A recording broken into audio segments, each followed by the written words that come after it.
Hello everyone, I am Pappu sir. Welcome to my YouTube channel Sania biology classes. आज हम आपके सामने लेकर आए हैं चैप्टर 2 असाइनमेंट का ट्रिपल भी क्वेश्चन, जो आपके बोर्ड एग्जामिनेशन 2024 के लिए बहुत ज़्यादा फायदेमंद होगा। तो आप लोग अपना अपना असाइनमेंट जो है क्लास वाला जो दिया गया था उसको आप रख लेंगे सामने में, उसके बाद फिर आप पढ़ेंगे। इस तरह से असाइनमेंट है चैप्टर 2 का, है ना। ये चैप्टर 2 असाइनमेंट होगा, वो आप निकाल लीजिएगा इस तरह से। उसके बाद फिर इसको देखा जाएगा।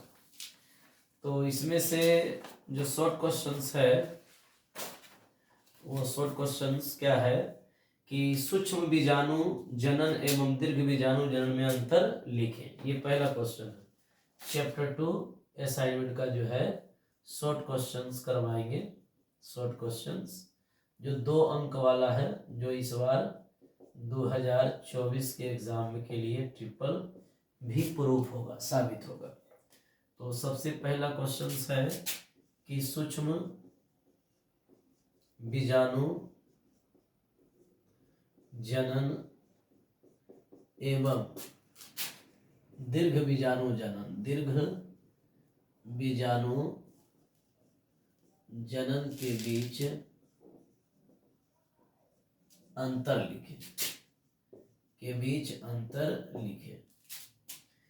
तो इसका हम लोग को क्या करना है, आंसर लिखना है। क्या आंसर लिखना है? सूक्ष्म बीजाणु जनन एवं दीर्घ बीजाणु जनन। याद होगा आपको कि दीर्घ बीजाणु जनन को कहते हैं मेगास्पोरोजेनेसिस, कहते हैं मेगास्पोरोजेनेसिस।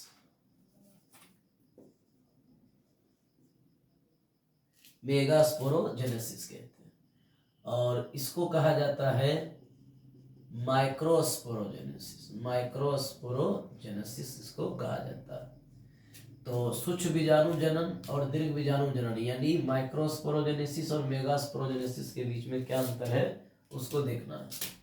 तो लिखेंगे कि सूक्ष्म बीजाणु जनन एवं दीर्घ बीजाणु जनन, दीर्घ बीजाणु जनन के बीच निम्न अंतर है, के बीच निम्न अंतर है। इस तरह से दीर्घ बीजाणु को गुरु बीजाणु भी कहा जाता है, गुरु बीजाणु भी कहा जाता, बीजाणु भी कहा जाता है। ठीक है, ओके। अब इन दोनों में अंतर लिखना है, तो हम इस तरह से लिखेंगे, अंतर वाला कॉलम बना लेंगे इस तरह से, ध्यान से इस तरह से कॉलम बना लेंगे। और एक तरफ लिखेंगे सूक्ष्म बीजाणु, सूक्ष्म बीजाणु जनन, और एक तरफ लिखेंगे दीर्घ बीजाणु जनन या गुरु बीजाणु जनन। हम यहाँ पर लिख सकते हैं, बीजाणु जनन लिख सकते हैं। ओके। तो अब यहाँ पर ध्यान देना है, सबसे पहला जो अंतर है वो ये लिखेंगे, ये लिखा जाएगा कि परागकण, परागकण यानी सूक्ष्म बीजाणु, सूक्ष्म बीजाणु एमएमसी, एमएमसी कोशिका से, एमएमसी कोशिका से यानी कि पीएमसी लिख देंगे यहाँ, पीएमसी कोशिका से अर्धसूत्री विभाजन द्वारा बनता है, द्वारा बनता है। यानी कि इधर में अंतर में लिखेंगे सबसे पहला कि परागकण को ही सूक्ष्म बीजाणु कहते हैं। तो सूक्ष्म बीजाणु पीएमसी यानी pollen mother cell, pollen mother cell कोशिका से अर्धसूत्री विभाजन द्वारा बनता है। इधर क्या लिखेंगे? इधर लिखेंगे दीर्घ बीजाणु, दीर्घ बीजाणु, बीजाणु एमएमसी के अर्धसूत्री विभाजन द्वारा, अर्धसूत्री विभाजन द्वारा दीर्घ बीजाणु एमएमसी से अर्धसूत्री विभाजन द्वारा बनता है तो इस क्रिया को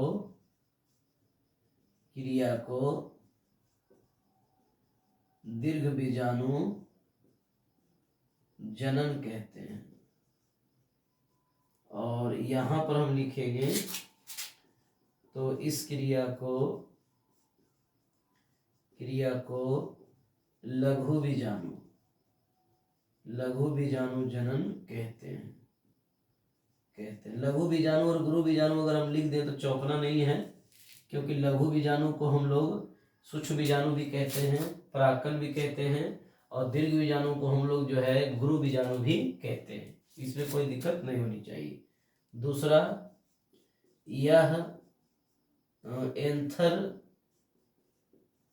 एंथर के पराग कोष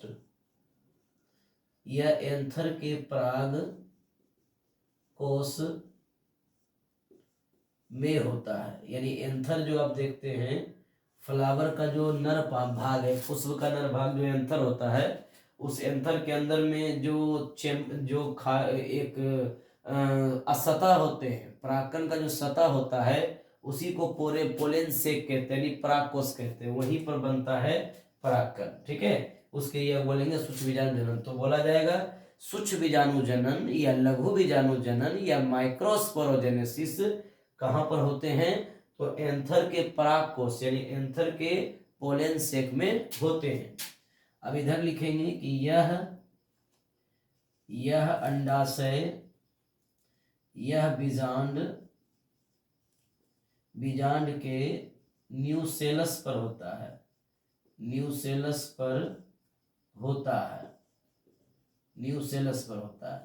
तो जो बीजांड होते हैं उसका जो न्यूसेलस पार्ट होता है उसी पर ये होता है दीर्घ बीजाणु जनन। तो इस प्रकार से पहला अंतर आप इस तरह से देख लीजिएगा। एक बार फिर से इसको रिपीट कर देते हैं। चैप्टर 2 का जो असाइनमेंट है उसमें से पहला क्वेश्चन से सब्जेक्टिव, सूक्ष्म बीजाणु यानी माइक्रोस्पोरोजेनेसिस, दीर्घ बीजाणु यानी मेगास्पोरोजेनेसिस के बीच अंतर लिखें।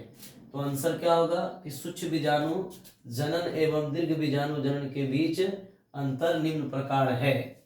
अंतर जो है निम्न प्रकार अंतर है। एक तरफ लिखेंगे सूक्ष्म बीजाणु यानी एक तरफ लिखा जाएगा सूक्ष्म बीजाणु, एक तरफ लिखा जाएगा दीर्घ बीजाणु।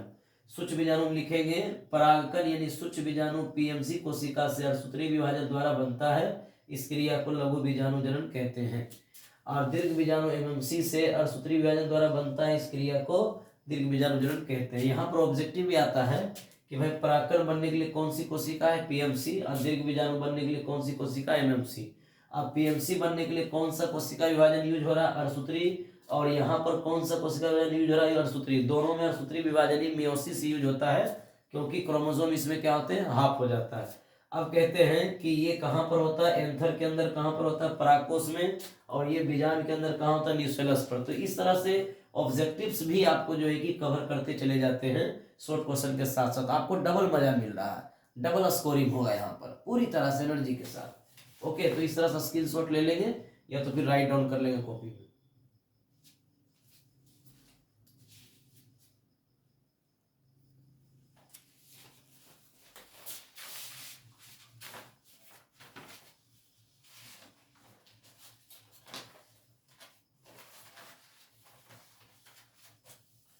अब सेकंड क्वेश्चन हम लेके आते हैं आपके सामने। नेक्स्ट,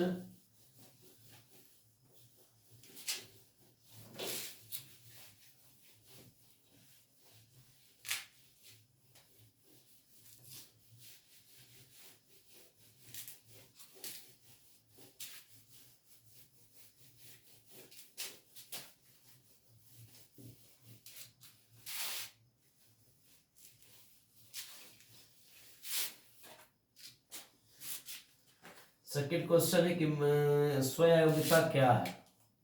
सेकेंड क्वेश्चन है स्वयं अयोग्यता क्या है? अयोग्यता क्या है? इसको हम लोग जो है सेल्फ इनकॉम्पेटिबिलिटी भी कहते हैं। मतलब बहुत ही इम्पोर्टेंट क्वेश्चन से अभी तक पूछा नहीं गया एक भी एग्जाम में, तो इस पर क्वेश्चंस बन सकता है। काफी आंसर इसका इजी है, आप केवल एक लाइन में हम बता देंगे आपको, बहुत इजी है। तो यानी कि इसका आंसर हो जाएगा कि जब स्वयं परागन को, या इस तरह से इसको लिखेंगे और इजी कर देते हैं, यह एक आनुवांशिक क्रियाविधि है जिसमें स्वयं परागन को रोका जाता है। ओके, अब कहते हैं कि स्वयं परागन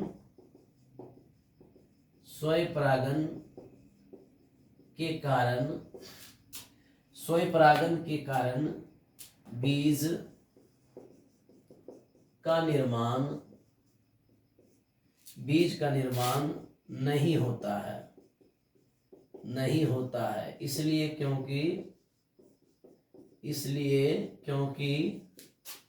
क्योंकि युग्मक का संलयन नहीं होने देता है। कहते हैं कि स्वयं अवज्ञता क्या है, तो एक आनुवांशिक क्रियाविधि है जिसमें स्वयं परागन को रोका जाता है ना, यानी पूरी तरह से फ्लावर में स्वयं परागन को रोक देगा, और इसके कारण से यहाँ पर बीज भी नहीं बनते। ये सब क्वेश्चन जो अराइज होगा ऑब्जेक्टिव में, कवर कीजिएगा। इसमें बीज भी नहीं बनते। बीज इसलिए नहीं बनता क्योंकि युग्मक नहीं मिलता। आपको पता होनी चाहिए कि बीज जो है लैंगिक जनन की इकाई है, तो सीड जो होते हैं वो लैंगिक जनन की इकाई होती है। तो अगर लैंगिक जनन अगर नहीं होगा तो बीज नहीं बनेगा, और लैंगिक जनन का मतलब हुआ युग्मक का संलयन, गैमेटिक फ्यूजन। तो गैमेटिक फ्यूजन यानी युग्मक नहीं मिल रहा है, तो फिर बीज किसे बनेगा, नहीं बनेगा।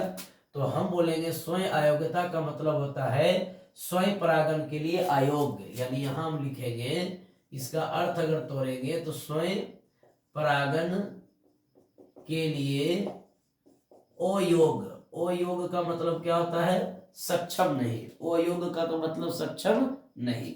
कंपैटिबिलिटी का मतलब संभव होता है, इन लग गया तो असंभव, यानी जो स्वयं परागन के लिए असक्षम हो उसी को कहा जाता है स्वयं अयोग्यता। या ऐसे लिख सकते हैं कि यह एक आनुवांशिक क्रियाविधि है जिसमें स्वयं परागन को रोका जाता है ना। उसके बाद इसमें एक लाइन आप यहाँ एक और जोड़ सकते हैं कि इसमें परागकण की वृद्धि को, इसमें पराग नली की वृद्धि को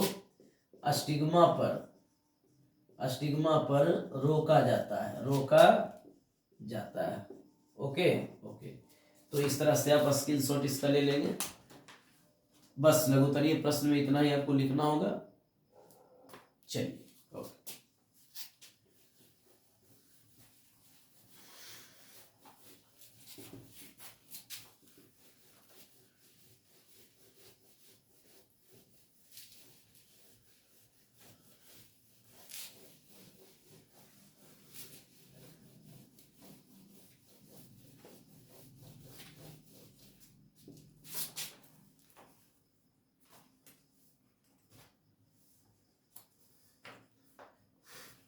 क्वेश्चन नंबर 3 है कि त्रिसंलयन जिसको कहते हैं ट्रिपल फ्यूजन। त्रिसंलयन क्या है त्रिसंलयन? तो त्रिसंलयन क्या है, काफी इजी। त्रि का मतलब होता है 3, क्या होगा 3। संलयन मैंने क्या होता है, मिलन। अब एक एक लाइन में क्वेश्चन जब भी आए तो इस तरह से आप लिखे कि त्रि मैंने 3 यहाँ पर क्या होगा, केंद्रक होगा। क्या होगा, 3 यहाँ केंद्रक। तो 3 केंद्रक का जो मिलन होता है उसी को हम लोग बोलते हैं त्रिसंलयन। कैसे होगा इसको हम देखते हैं आंसर इसका। तो कहते हैं कि दोहरा निषेचन के दौरान दौरान द्वितीय केंद्रक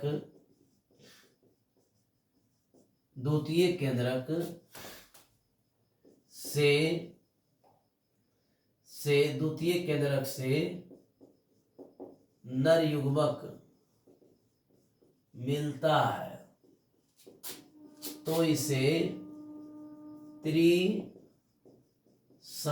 कहते हैं। तो इसे क्या बोलते हैं? त्रिसंलयन कहते हैं। ओके, कैसे? तो ये आपके पास क्या है? फीमेल गैमेटोफाइट है, यानी कि मादा युग्मक है ना, जो ओवरी के अंदर होता है, बीजांड के भीतर होता है। यहाँ पर इसका कितने न्यूक्लियस होते हैं? 2 न्यूक्लियस होते हैं। कितने होते हैं? 2 न्यूक्लियस होते हैं, है ना। और एक यहाँ नर युग्मक चला जाता है, तो कितना हो गया? 3 हो गया। तो ये दोनों क्या हो गया? 2n, यानी कि जिसको बोलते हैं पोलर निकलाई हो गया। और ये हो गया मेल गैमिट हो गया। मेल गैमिट n है और ये क्या है? 2n है। अब ये दोनों एक दूसरे से क्या करता है? जब मिलता है, जब ये दोनों मिलेगा तो यहाँ पर क्या होगा? 2n + n = 3n। और 3n जो होगा इसको क्या बोलेंगे? पेन बोलेंगे। और पेन से ही आगे चल के क्या बनेगा? इंडोस्पर्म बनेगा। क्या बनेगा? इंडोस्पर्म। तो प्राइमरी इंडोस्पर्म न्यूक्लियस। तो प्राइमरी इंडोस्पर्म न्यूक्लियस से ही क्या बनेगा? इंडोस्पर्म बनेगा। और ये इंडोस्पर्म कैसा होगा? 3n होगा, यानी कि इसका ट्रिप्लॉइड होगा। इसकी पोलैरिटी लेवल क्या होगी? ट्रिप्लॉइड, यानी त्रिगुणित होगी। तो आप कहते हैं 2n + n = 3n। बस इसी को बनने को हम लोग क्या बोलते हैं? त्रिसंलयन।